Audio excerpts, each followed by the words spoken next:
ሰላም ጤና ይስጥልን አድማጭ ተመልካቾቻችን ከቶፕንሽ ኔትወርክ ዕለታዊ ዜናዎችን ይዘን ቀርበናል። በቅድመ ማርቶቹን የሀገራዊ ምክክር ጉባኤ አጀንዳዎች የሆነው የአዲስ አበባ ጉዳይ በኦሮሚያ ክልል የፖለቲካ ልሂቃንና በሌሎች ተመካካሪዎች መካከል አለመግባባትን ፈጠረ። በሐዋሳ ከተማ በጣለው ከባድ ዝናብ፣ በረዶና ንፋስ በሰው ሕይወትና ንብረት ላይ ጉዳት አደረሰ።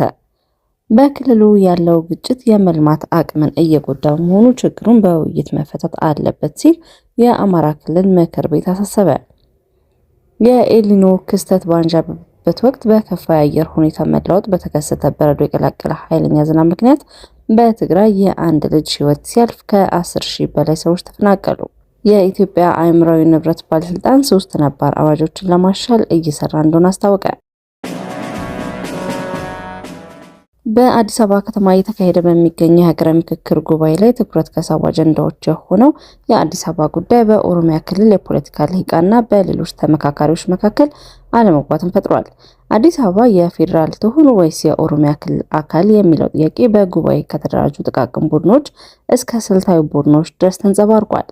ረቡዕ ሐምሌ 22 2018 በስልታዊ ቡድኖች ደረጃ በተካሄደው የፌዴራል ከተሞች አጀንዳ ላይም ይኸው አከራካሪ ጉዳይ አነጋግሯል። በቁጥር 16 የሆኑት ስልታዊ ቡድኖች እያንዳንዳቸው 250 ተመካካሪዎች በውስጣቸው የያዙ ናቸው።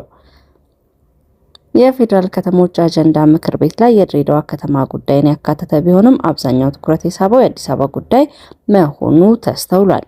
በምክክሩ ውሎ የአወያዮች ጣልቃ ገብነት የተመካካሪዎች ሀሳብ ሲገደብም ታዝበዋል። አንደኛው ስልታዊ ቡድን ይመራ የነበረው አወያይ ተመካካሪዎች ከመወያ ሰነዶች ውጪ የሆኑ የግል አስተያየቶችን ከመስጠት እንዲቆጠቡ በተደጋጋሚ ሲያስጠነቅቅ ተሰምቷል። በሐዋሳ ከተማ በጣለው ከባድ ዝናብ፣ በረዶና ንፋስ በሕይወትና ንብረት ላይ ጉዳት አደረሰ። የዝናቡ መጠን በቀጣዮቹ ቀናት ተጠናክሮ ሊቀጥል እንደሚችልም ተገልጿል። በሐዋሳ ከተማ በጣለው ከባድ ዝናብ፣ በረዶና ኃይለኛ ንፋስ በአንዳንድ አካባቢዎች ዛፎችና ኤሌክትሪክ ምሰሶችን በመጣሉ በሰው ሕይወትና በንብረት ላይ ጉዳት ማስከተሉ እንዲሁም በመሰረተ ልማት ላይ በደረሰ ውድመት ምክንያት በአንዳንድ የከተማዋ ክፍሎች የመብራት አገልግሎት መቋረጡን የከተማዋ ኮሚኒኬሽን አሳውቋል። የከተማ አስተዳደሩ በደረሰው ጉዳት የተሰማውን ጥልቅ ሐዘን በመግለጽ በተጎዱ አካባቢዎች ፈጥኖ በመድረስ ተጎጂዎችን ወደ ሕክምና የማድረስና በንብረት ላይ የደረሰውን ጉዳት በመለየት ተገቢውን ድጋፍ የማድረግ ስራዎች ማስጀመሩ ጠቁሟል። በቀጣይም የክረምቱ ወቅት እስኪያልፍ ድረስ መሰል የተፈጥሮ አደጋዎች ሊያጋጥሙ ስለሚችሉ ጉዳቱን ለመቀነስና ለመከላከል የሚያስችል የቅድመ ጥንቃቄ ስራዎች ተጠናክረው እየተከናወኑ እንደሚገኙ አመላክቷል። በትላንትናው ዕለት አመሻሽ ላይ በከባዱ በጣለው ከባድ ዝናብ ምክንያት በደረሰባቸው አካባቢዎች የሐዋሳ ከተማ ከንቲባ ከከተማው ከፍተኛ አመራሮችና ከካቢኔ አባላት ጋር በመሆን በስፍራው በመገኘት የመስክ ምልከታ ማድረጋቸውን በአደጋ የተጎዱ ወገኖችን ማጽናናታቸውን አስተዳደሩ ገልጿል። በጉብኝቱ ወቅት ከንቲባው እንደተናገሩት የአደጋውን አጠቃላይ ጉዳት በትክክል ለመለየት ልዩ ኮሚቴ በማቋቋም ወደ ስራ የተገባ ሲሆን በአደጋው የተጎዱ ወገኖች በአፋጣኝ መልሶ ለማቋቋም እና አስፈላጊውን ድጋፍ ለማድረግ ደግሞ የግብረ ኃይል ቡድን ተዋቅሮ ከፍተኛ ትኩረት ስራውን እያከናወነ ይገኛል። ከንቲባው አያይዘውም በአደጋው የተጎዱ ወገኖችን በመደገፍ ህብረተሰቡ የሚታወቅበትን እርስ በርስ የመተጋገዝ የመረዳዳት ባህሉን በተግባር እንዲያሳይ ጥሪ አቅርበዋል። በክልሉ ያለው ግጭት የመልማት አቅምን እየጎዳ በመሆኑ ችግሩ በውይይት መፈታት አለበት ሲል የአማራ ክልል ምክር ቤት አሳሰበ።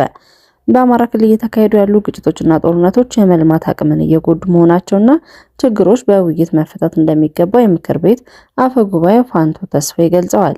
አክለውም ዲሞክራሲን ብቻውን ያለ ልማት ማሰብ ባዶነት ወይም ህልም እንደሆነ ገልጸዋል። አፈ ጉባኤ ይህንን ያሉት በተጀመረው የክልሉ ምክር ቤት 6ኛ ዙር 5ኛ ዓመት ስራ ዘመን 12ኛ መደበኛ ጉባኤ ላይ ንግግር ባደረጉበት ወቅት ነው። አፈ ጉባኤ ሀገሪቱ ትልቅ እቅድና ታሪክ ያላት ብትሆንም በስልጣኔ ደረጃ ሲታይ ሰፊ ውስንነት ያላት፣ ዜጎቿን ከብስኩልና የተላቀቁ አይደሉም በማለት ጠቁመዋል። በክልሉም ያለው ችግር ከፍ ያለ በመሆኑ በሀገሪቱ ባላት እምቅ አቅም ልክ ብልጽግናዋ ያልተረጋገጠ ናት ብለዋል። የአማራ ክልልም ውስንነት አለበት ያሉት አፈ ጉባኤዋ በአንዳንድ የልማትና የመልካም አስተዳደር መለኪያዎች ሲታዩ ችግሩ ከፍ ያለ መሆኑን በተደጋጋሚ በምክር ቤት እየመከሩበት እንደሆነም ተናግረዋል። ይህንን ችግር ለመቅረፍና ከኋላ ቀርነት አዙሪት ለመውጣት የሚያስችል የ25 ዓመት የልማት ፍኖተ ካርታ ትግበራውን ለመጀመር እቅዱ በምክር ቤት ቀርቦ ጸድቋልም ብለዋል።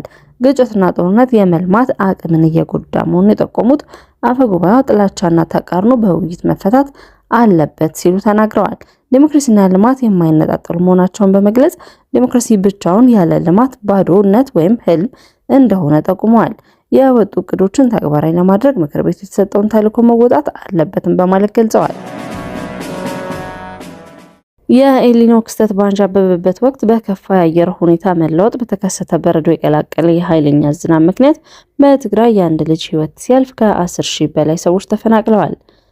ከሰሞኑን በትግራይ ክልል ማዕከላዊ ዞን የተከሰተው ከባድ በረዶና ኃይለኛ ዝናብ አደጋ የአንድ ልጅ ህይወት ከማለፉም በላይ ሰብሎችን አውድሟል፣ እንስሳትን ገሏል፣ እንዲሁም ከ10 ሺህ በላይ ሰዎችን አፈናቅሏል።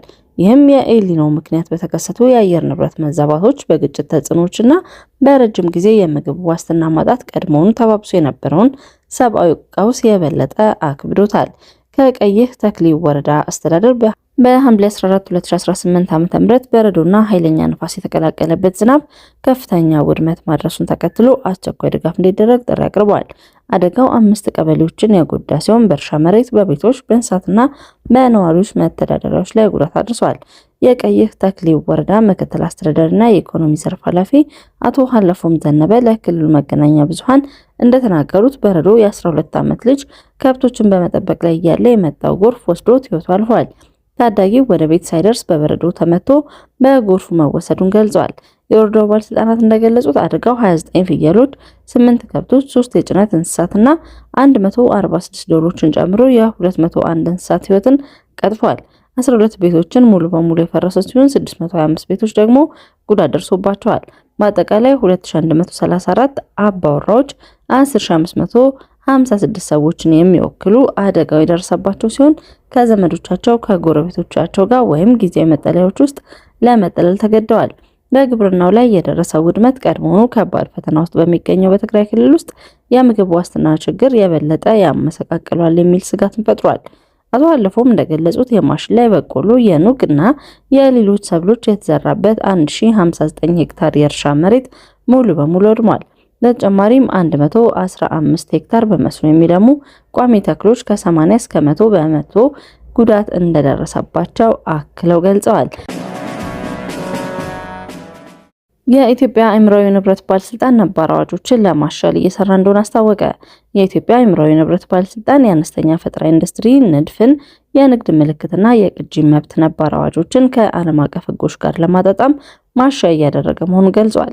የባለስልጣኑ ሕዝብ ግንኙነትና ኮሚኒኬሽን ስራ አስፈጻሚ አቶ ብሩክ ወርቅን እንደገለጹት አዋጆቹን ማሻሻል ያስፈለገበት ዋነኛ ምክንያት ከወጡ 20 ዓመታት ማስቆጠራቸውና ከዓለም አቀፍ ነባራዊ ሁኔታ ጋር ለማጣጣም እንደሆነ ተናግረዋል። የቅጂ መብት አዋጅ በ1996 እስከ 2007 ዓ.ም ወጥተው የነበሩ ሲሆን አሁን ላይ የጋራ አስተዳደር ማህበራት እንዲያካትቱና በተናጠል ሳይሆን በጋራ ተጨማሪ ማሻሻያዎች እንዲደረግባቸው እንደሆነም ገልጸዋል። የንግድ ምልክት አዋጅ ማሻሻያ ደግሞ ኢትዮጵያ የዓለም የንግድ አባል ስትሆን መሟላት ከሚገባቸው መስፈርቶች አንዱ በመሆኑ ውስን የነበሩ የጥበቃ ዘርፎችን ለማስፋት ታስቦ የተዘጋጀ ነው። በተጨማሪም ሀገሪቱ የማድሪያ የንግድ ምልክቶችን ስምምነት ፕሮቶኮል አባል መሆኗን ለአዋጁ መሻሻል ምክንያት መሆኑ ተመላክቷል። አድማጭ ተመልካቾቻችን ከቶፕ ኒውስ ኔትወርክ ለዕለቱ ያዝናቸው ዜናዎች እነዚህ ነበሩ። መልካም ቆይታ።